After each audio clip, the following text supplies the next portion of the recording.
வணக்கம் தோழர்களே, எல்லோரும் எப்படி இருக்கீங்க? சூப்பராக இருப்பீங்க அப்படின்னு நினைக்கிறேன். இன்றைக்கி வந்து பார்த்தீங்க அப்படின்னா, நம்ம வந்து பாரதியார், மகாகவி பாரதியார் இருக்கார்ல, அவருக்கு அவரை பற்றிய பழைய கொஷின்ஸ் வந்து எந்தெந்த மாதிரி கேட்டிருக்காங்க அப்படின்னு பார்க்கலாம். ஏன்னா எந்த மாதிரி கொஷின்ஸ் கேட்டிருக்காங்க அப்படின்னா, ஸோ அது ரிலேட்டடாக நம்ம புத்தகத்தில் படிக்கும்போது வந்து கொஞ்சம் டீப்பாக கொஞ்சம் அனலைஸ் பண்ணி படிக்கலாம். ஓகேங்களா? அதனால் பழைய கொஷின்ஸ் ரொம்ப ரொம்ப இம்பார்ட்டன்ட். ஒரு சில டைம் வந்து பார்த்திங்கன்னா பழைய கொஷின்ஸ் அப்படியே ரிப்பீட்டடாகவும் வரும். ஓகேங்களா? இதுக்கு முன்னாடி பெரியார், ராஜாஜி அவங்கள பற்றினா பழைய கொஷின்ஸ் வந்து போட்டிருக்கேன். போய் பாருங்கள் எப்படி இருக்குது அப்படின்னு சொல்லிட்டு. அதுக்கப்புறம் வந்து பார்த்திங்கன்னா நம்ம தமிழ் ரிலேட்டடாக வந்து கம்யூனிட்டி கைட்லைன்ஸ்லாம் நியர்பை ஒரு 350 to 400 கொஷின்ஸ் வந்து போட்டிருக்கேன். அந்த கொஷின்ஸ் எல்லாமே வந்து ஓல்டு கொஷின் பேப்பர்லேருந்து எடுத்து போட்ட கொஷின்ஸ் தான். ட்ரை பண்ணி பாருங்கள் எப்படி இருக்குது அப்படின்னா ரொம்ப ஹெல்ப்ஃபுல்லாக இருக்கும். இந்த பிடிஎஃப் வேணும் அப்படின்னா நம்ம சேனலில் டெலகிராம் சேனல் லிங்க் கொடுக்குறேன், அதில் ஜாயின் பண்ணிக்கோங்க. அதில் இலக்கணம் முதற்கொண்டு எல்லாத்தோடைய பிடிஎஃப் வந்து அதில் சென்ட் பண்ணுறோம். ஓகேங்களா? ஓகே, வாங்க வீடியோக்குள்ளே போகலாம். பாரதி மகாகவி அப்படின்ற பட்டம் கொடுத்தவர் யாருன்னா வாரா அப்படின்றவர் தான் பாரதிக்கு மகாகவி அப்படின்ற பட்டத்தை கொடுத்தாரு. அடுத்தது செல்லிதாசன் என்று தன்னை கூறிக்கொண்டவர் யார்? செல்லிதாசன் என்று தன்னை கூறிக்கொண்டவர் சுப்பிரமணிய பாரதியார் வந்து தன்னை செல்லிதாசன் அப்படின்னு சொல்லி கூறிக்கொண்டார். அதுக்கப்புறம் திலகர் விதைத்த விதை பாரதியாக முளைத்தது. யார் விதைத்த விதை பாரதியாக முளைத்தது? திலகர் விதைத்த விதை வந்து பாரதியாக முளைத்தது அப்படின்னு சொன்னவர் யார் அப்படின்னா ராஜாஜி. ஓகேங்களா? ராஜாஜி வந்து அந்த மாதிரி சொல்லியிருந்திருப்பார். அதுக்கப்புறம் இந்தியா விஜயா என்ற இதழ்களை வெளியிட்டவர் யார் அப்படின்னா பாரதியார். ஓகேங்களா? இந்தியா விஜயா இந்த இதழ்களை வெளியிட்டவர் யார்? பாரதியார்.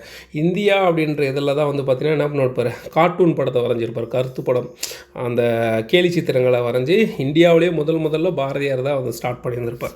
ஓகேங்களா? இன்றைக்கி அது இல்லாத வந்து பேப்பரே கிடையாது. கரெக்டுங்களா? ஸோ அடுத்து வந்து பார்த்தீங்க அப்படின்னா பொறுத்துக பாண்டியன் பரிசு யார்? பாரதிதாசன். குயில் பாட்டு அப்படின்னா வந்து பாரதியார். அதுக்கப்புறம் ஆசிய ஜோதி என்று அழைக்கப்படுவோர் யார்? கவிமணி தேசிய விநாயகம் பிள்ளை. ஆசிய ஜோதின்றது வந்து பார்த்திங்கன்னா புத்தருடைய வரலாற்றை கூறும் நூல். எட்வின் அர்னால்டு அப்படின்றவர் லைட் ஆஃப் ஏசியா அப்படின்னு சொல்லிட்டு 6th புக்கில் இருக்குதுன்னு நினைக்கிறேன். ஸோ அதில் வந்து எழுதியிருப்பார். ஸோ அதுதான் ஆசிய ஜோதி அப்படின்றது கவிமணி தேசிய விநாயகம் பிள்ளை. சங்கொலி அப்படின்றது நாமக்கல் கவிஞர் வந்து எழுதியிருப்பார். அடுத்து வந்து பார்த்திங்கன்னா குயில் பாட்டு அப்படியே கேட்டிருக்காங்க பாருங்கள். குயில் பாட்டு அப்படின்றது யார்? பாரதியார். அதே அழகின் சிரிப்பு வந்து பாரதிதாசன். துறைமுகம்ன்ற நூலில் எழுந்த சுரதா. பால்வீதி வந்து அப்துல் ரஹ்மான் அப்படின்றவர் வந்து எழுதியிருப்பார். ஓகேங்களா? அடுத்து வந்து யாமறிந்த புலவர்களிலே கம்பனை போல இளங்கோவை போல இதுவரை காணவில்லை அப்படின்னு சொல்லி யார் சொல்லியிருப்பார்னா பாரதியார் தான் சொல்லியிருப்பார். கம்பனை இளங்கோவையும் புகழ்ந்து பாடியிருந்திருப்பார். ஓகேங்களா?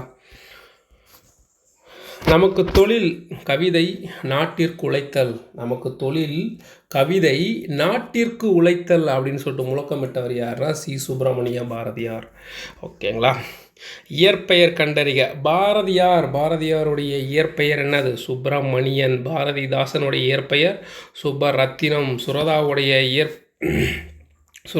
இயற்பெயர் அரங்கசாமியா. சுரதாவுடைய இயற்பெயர்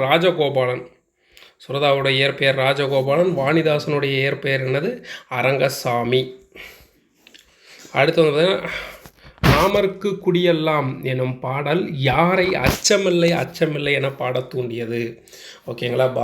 பாரதியாரை அச்சமில்லை என பாடத் தூண்டிய பாடல் என்ன அப்படின்னா நாமர்க்கு குடியெல்லாம் பாரதியாரை என்னவென்று பாடத் தூண்டியதுன்னு கூட கேள்வி கேட்கலாம். அச்சமில்லை ஒரே கொஷின்ஸில் நீங்கள் டிஃப்ரெண்ட்டாக வந்து கொஷின்ஸை மேக் பண்ண கற்றுக்கோங்க. ரொம்ப ஹெல்ப்ஃபுல்லாக இருக்கும். நீலமுடி தரித்த பழமலை சேரநாடு. நீலமுடி தரித்த பழமலை சேரநாடு. நீராமுதம் என பாய்ந்து நிரம்பும் நாடு அப்படின்னு சொல்லிட்டு சேர நாட்டை பற்றி சொல்லியிருப்பார். யார் சொல்லியிருப்பாங்க அப்படின்னா பாஞ்சாலி சபதம் அப்படின்ற நூலில் வந்து யார் சொல்லியிருப்பா? நம்ம பாரதியார் தான் வந்து சொல்லியிருந்திருப்பார். ஓகேங்களா? ஸோ குயில் பாட்டு அப்படின்றதும் பாரதியாருடைய பாட்டு தான். பட்டியல் 1 பட்டியல் 2 பொருத்தி இது பண்ணுங்கள். மொழி ஞாயிறு அப்படின்றவர் யார்? மொழி ஞாயிறு அப்படின்னா யார்? தேவநேய பாவனர் 1. அதே வந்து மொழி ஞாயிறா. அதுக்கப்புறம் வந்து கலை ஞாயிறு வந்து முத்துசாமி. ஓகேங்களா? இன்னொரு ஞாயிறு ஏதோ ஒரு ஞாயிறு இருப்பது. என்ன ஞாயிறு? இன்னொரு ஞாயிறு சடனாக எனக்கு ஞாபகம் வர மாட்டேது. சப்போஸ் உங்களுக்கு தெரிஞ்சு அப்படின்னா கீழே கமெண்ட் பண்ணுங்கள். மகாகவி என்று அழைக்கப்படுபவர் யார்? பாரதியார். மகாகவி அப்படின்னு அழைக்கப்படுபவர் பாரதியார். புரட்சிக்கவி பாரதிதாசன். அதாவது புரட்சிக்கவி பாவேந்தர். இந்த 2 மட்டும்தான் பாரதிதாசனுடைய பேர். பாப்புன்னு ஞாபகம் வச்சுக்கோங்க. ஓகேவா? பாவேந்தர், புரட்சிக்கவி அப்படின்றத ஞாபகம் வச்சுக்கோங்க பாரதிதாசனுக்கு. மற்ற எந்த கவியாக இருந்தாலும் சரி, சீட்டுக்கவி, வேறு எது எப்படி சொல்கிறது, புரட்சிக்கவி, எல்லா சீட்டுக்கவி, மகாகவி, அதுக்கப்புறம் வந்து பார்த்திங்கன்னா நீடுதில் நீங்கள் பாடி வந்த நிலா அப்படின்ற மாதிரி எது வந்தாலும் அது யார் அப்படின்னா பாரதியார் தான். பாவலரேறு அப்படின்றது பெருஞ்சித்திரனார். பெருஞ்சித்திரனோட இயற்பெயர் என்ன அப்படின்னு சொல்லிட்டு லாஸ்ட் டைம் குரூப் 4ல் வந்து கேட்டிருந்தாங்க.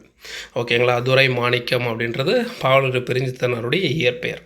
அடுத்து வந்து பார்த்திங்கன்னா நெஞ்சை எல்லும் சிலப்பதிகாரம் என்றோர் மணியாரம் படைத்த தமிழ்நாடு அப்படின்னு சொல்லி பாடியவர் யார் அப்படின்னா மகாகவி பாரதியார். நெஞ்சை எல்லும் சிலப்பதிகாரம் என்றோர் மணியாரம் படைத்த தமிழ்நாடு அப்படின்னு பாடியவர் மகாகவி பாரதியார். யாமறிந்த புலவர்களிலே இளங்கோவை போல் அப்படின்னு சொல்லிட்டு அதே கொஸ்டின் திரும்ப வந்திருக்கு போல். ஸோ இது வந்து பார்த்திங்கன்னா பாரதியார் தான்.